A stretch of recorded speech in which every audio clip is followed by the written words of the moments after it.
जय हिंद दोस्तों। आज हम लोग देखेंगे पूर्ण वर्ग बनाने का तीसरा विधि। और इस तीसरे विधि में हम लोग पूर्ण वर्ग बनाने के लिए सूत्र का प्रयोग करेंगे और इसमें दो सूत्र होते हैं। ठीक है, तो कौन कौन से हैं आप कॉपी और कलम निकाल लीजिए और दोनों को नोट कीजिए। देखिए, हम यहाँ पे पहले लिख दें हेडिंग पूर्ण वर्ग बनाने का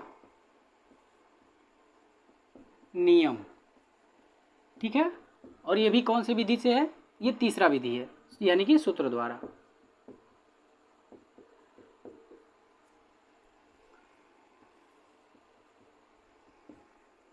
देखिए, पहला क्या है कि या तो हो सकता है कि दो पद दिए गए हों और वो दोनों पद जो है कि होल स्क्वायर में हों। तो जब दोनों पद होल स्क्वायर में होते हैं तो इनको पूर्ण वर्ग बनाने के लिए दूसरे फार्मूले का प्रयोग करते हैं। और दूसरा क्या है कि अगर एक पूर्ण वर्ग में है और दूसरा वर्ग में नहीं है तो इसको पूर्ण वर्ग बनाने के लिए हम लोग दूसरे फार्मूले का प्रयोग करते हैं। तो यहाँ पे देखिए, हम वही पहला लिख रहे हैं कि यदि पहले पद का वर्ग हो फिर प्लस दूसरे पद का वर्ग भी वर्ग हो। ठीक है, तो पहले पद का वर्ग प्लस दूसरे पद का वर्ग वाले को पूर्ण वर्ग बनाने के लिए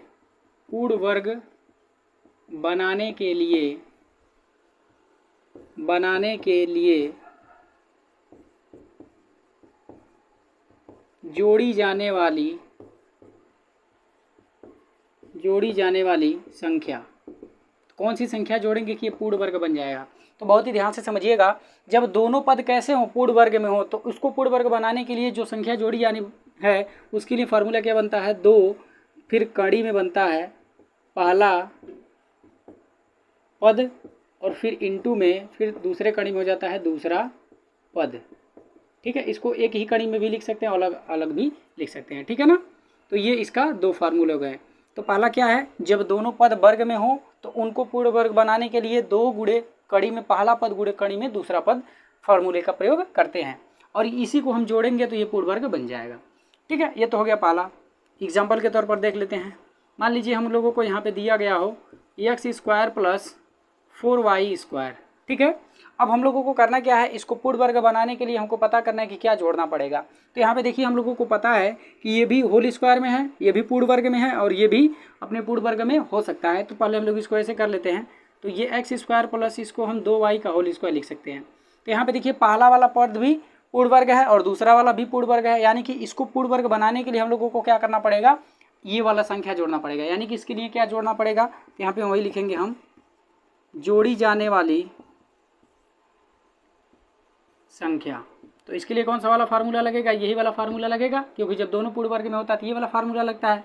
तो 2 होगा फिर कड़ी में पहला वाला पद। तो पहला पद कौन सा है? यही है ना, x²। तो पहला पद हो गया, फिर गुणे कड़ी में दूसरा पद। तो दूसरा पद क्या है यहाँ पे? तो दूसरा पद चूंकि ये है, या फिर आप 4y² लिख सकते हैं। तो जो भी आप लिखना चाहें लिख सकते हैं, कोई दिक्कत नहीं है। अब यहाँ पे देखिए 2 है, फिर ये x² का वर्गमूल x होगा और 4y² का, तो 4 का वर्गमूल 2 और यहाँ पे y² का वर्गमूल y, आ जाएगा 2y। अब फाइनली ये क्या हो जाएगा, 4xy। ठीक है, यानी कि x² प्लस 4y² को पूर्ण वर्ग बनाने के लिए क्या जोड़ना पड़ेगा, तो 4xy जोड़ेंगे तो ये पूर्ण वर्ग बन जाएगा। ठीक है, तो इस तरह से देखिए, जब दोनों पद पूर्ण वर्ग में थे तो हम लोगों ने ये वाला फार्मूला लगाया और पता कर लिया कि इनमें क्या जोड़ना पड़ेगा कि ये पूर्ण वर्ग बन जाए। अब दूसरा है कि यदि एक पद पूर्ण वर्ग में हो और दूसरा पूर्ण वर्ग में ना हो। ठीक है ना, यदि पहला पद क्या हो, पूर्ण वर्ग में हो, ठीक ना, या प्लस और माइनस में हो दूसरा पद। अच्छा, एक बात और हम आपको बता दें। देखिए, जब दोनों पद पूर्ण वर्ग में होते हैं तो इनको पूर्ण वर्ग बनाने के लिए यही संख्या या तो जोड़ेंगे तब भी पूर्ण वर्ग बन जाएगा और घटाएंगे तब भी पूर्ण वर्ग बन जाएगा। अगर इसको जोड़ेंगे तो वो a प्लस बी का होल स्क्वायर बनेगा और अगर इसको घटाएंगे तो a माइनस बी का होल स्क्वायर बनेगा। ठीक है ना, तो यहाँ पे दोनों हो सकता है, जोड़ा भी जा सकता है और घटाया भी जा सकता है। अब देखिए यहाँ पे, यदि पहला पद क्या हो, पूर्ण वर्ग में हो और दूसरा पद क्या हो, पूर्ण वर्ग में ना हो, तो दूसरा पद वर्ग में ना हो, तब इसको पूर्ण वर्ग बनाने के लिए हम लोगों को क्या जोड़ना पड़ेगा, तो इसके लिए क्या फार्मूला बनता है, तो यदि इतना हो तो जोड़ी जाने वाली जोड़ी जाने वाली संख्या, यहाँ पे लिख देते हैं जोड़ी जाने वाली संख्या। तो इसके लिए बनता है दूसरा पद बटे 2 फिर कड़ी में पहला पद, ठीक है, और फिर हो जाता है इसका होल स्क्वायर। अब देखिए ये तो हो गया फार्मूला। अब इसका एक एग्जांपल देख लेते हैं। मान लीजिए हमको दिया गया है यहाँ पे एक्स स्क्वायर और फिर प्लस में 10x, और हमको पता करना है कि इसको अगर पूर्ण वर्ग बनाना है तो क्या जोड़ना पड़ेगा। तो इसके लिए क्या करेंगे, तो चूंकि देखिए पहला वाला पद जो है ये पूर्ण वर्ग में है लेकिन दूसरा वाला वर्ग में नहीं है, इसका मतलब ये वाला फार्मूला लगेगा। जब ये वाला फार्मूला लगेगा तो इसमें क्या जोड़ना पड़ेगा वो हमको पता चल जाएगा। तो देखिए तो यहाँ पे क्या होगा, जोड़ी जाने वाली संख्या।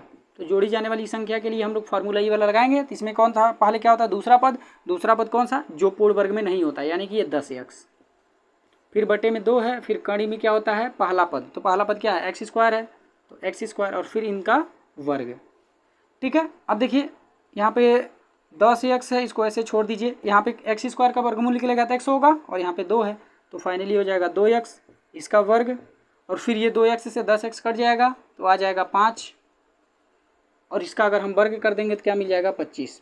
यानी कि एक्स स्क्वायर प्लस 10x को पूर्ण वर्ग बनाने के लिए हमको क्या जोड़ना पड़ेगा, 25 जोड़ना पड़ेगा, ठीक है। अगर 25 जोड़ देंगे तो ये क्या हो जाएगा, पूर्ण वर्ग बन जाएगा।